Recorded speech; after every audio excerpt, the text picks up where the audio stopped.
Hello, friends, and welcome back to the You and Youth Podcast, a podcast for parents seeking to raise their kids in a complex world with a faith that can keep up.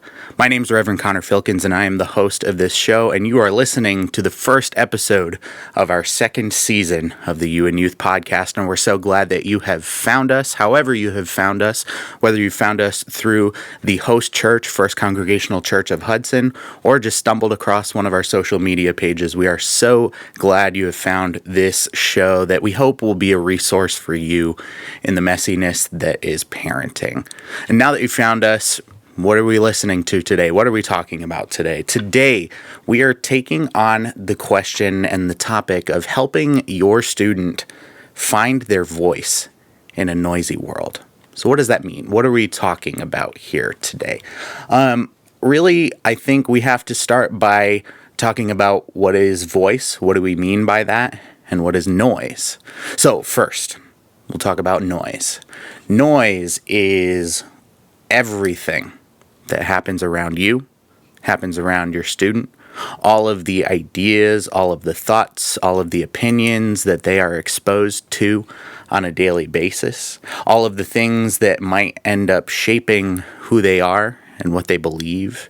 So that's noise, the external things that we can internalize and help shape our voice, which is ultimately what we believe, who we are, how we take that noise and then shape it into our own ideology, our own thoughts, our own approach to what is right and what is wrong, and our own ability to stand up for those things. Voice can be a little bit of kind of this internal piece, but it also begets and relies on confidence, right?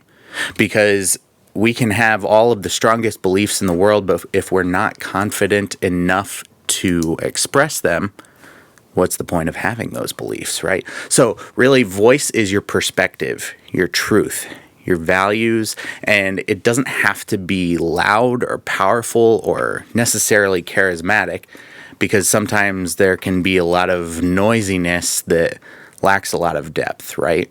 And we want for our kids especially to have a voice that is deeply rooted in a strong sense of self, a strong sense of values, and a strong sense of who they are and where they fit in the world.